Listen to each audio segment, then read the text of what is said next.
Back at it. It's a Thursday. Adam Deal along with Charles Ashley the third. We're talking about District 5. Yeah. We've been talking about it all year. Oh, yeah. But we knew it would be in full swing, and we knew the crowds would be great. Last night the crowds were great. Talk about that game a little bit. Albuquerque High and Atrisco bringing a good road crowd into the Bulldog City. Despite the weather, you know, we had a little bit of slush, some snow in areas, rain, whatnot. It was a pretty good-sized crowd. Both teams travel well when they're good. Atrisco's having a good season, so they travel really well. Albuquerque High student section was out of control last night. They had the fake ESPN booth or whatnot. I don't know if you saw the pictures. They built a fake ESPN booth. That's what Big Gabe Bump was talking about, saying, hey, I hope ESPN is in town. But the game itself, exactly what we expected. We've been talking about it all year. Good guard play. Whoever bigs came to play would have a good chance to win it. And the crazy thing is, the 5'11" post player, Christian Enriquez, actually had a big-time fourth quarter because they had to get out that zone and play man-to-man. And if you know, like I know, they have probably better guard play than most people. Well, we mentioned that there are some great guards for Albuquerque High, right? But can some of these other role players step up? Cole Perez being one of them. You just mentioned it. Christian Enriquez came up huge in the fourth quarter. Ray J. Cole had 17 points.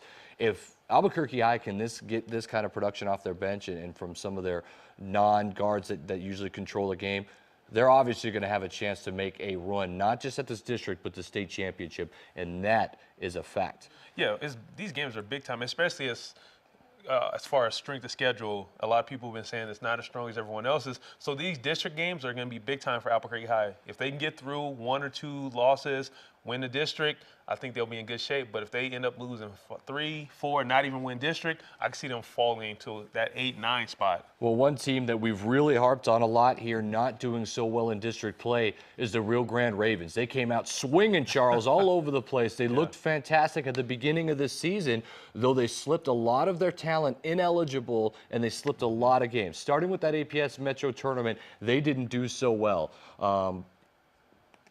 Look, they started off as a 7 seed. They got upset in the first round and then just went backwards in the tournament.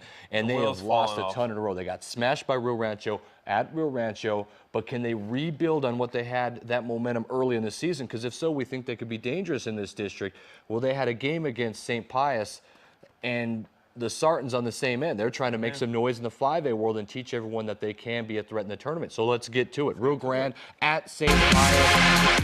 A nice packed gym at St. Pius, and this one was tight from the get-go. You know Brooks, he can move, Charles. Helming everything. Look at that little high-low on the inside. Nice. Bam, bucket, Dakota Yancey. It's Rio Grande early.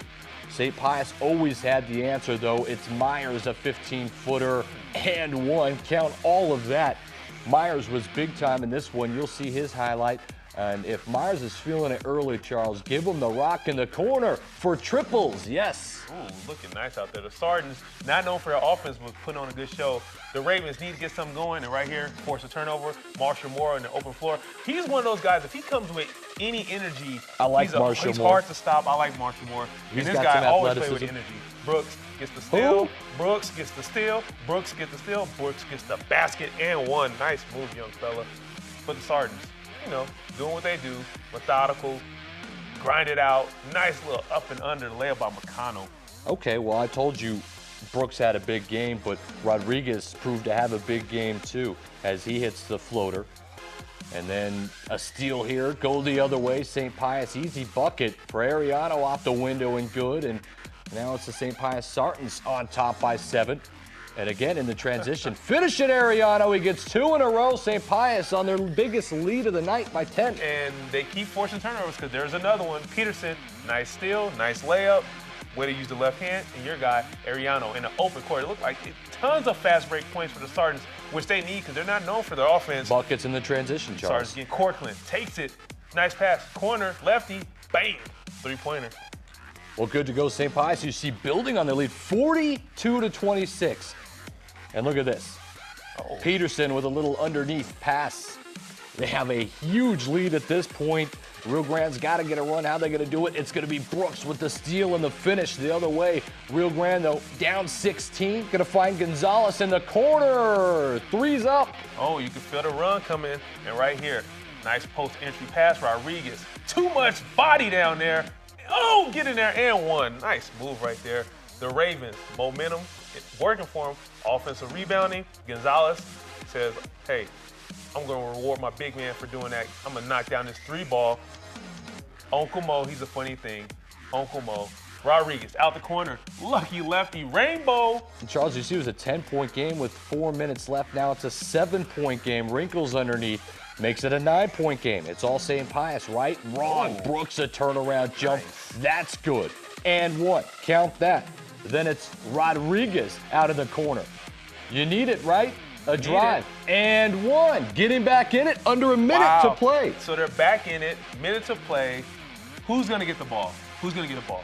Go to the guy who's hard to guard. Brooks right here says dribble, dribble, dribble. I'm just going to launch a 3. Boom, tie game. Pius has a chance to win it. Here's the call coming down the court. Myers, he's going to get a good look too. Right here, 3-point. Oh, was he fouled?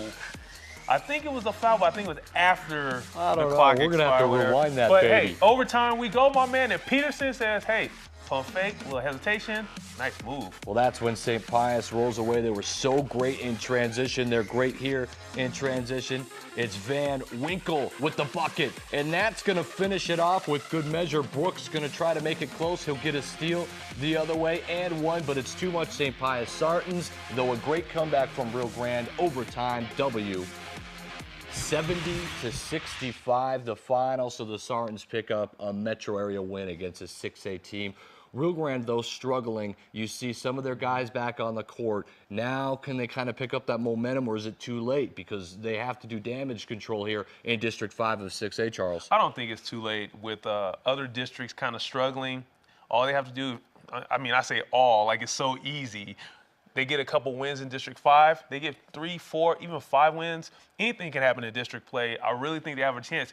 Atrisco, Rio Grande, Albuquerque High, all the coaches have said the same thing, that I don't care what their record is. Once district play starts, every team on that list right there is going to bring it night in and night out. So Rio Grande, with district play coming around, they'll have a chance to right the ship, so to speak, and maybe squeeze into this tournament or even win that district. All right, well, Rio Grande yet to play a district game as you saw West Mesa lost to Valley in overtime to start their district. Albuquerque High beats Atrisco in a tight one going into the fourth quarter. It'll be interesting to see where Rio Grande slides into this. You look at the other side of things, Charles, now, and St. Pius having a pretty good season. Yes. Coach Damian Segura always seems to get his guys playing right at the right time. Their district bodes well for them, Charles. I think Myers is having a big season. They could be poised for maybe a little bit of a run come playoff time. Well, they're always a tough matchup.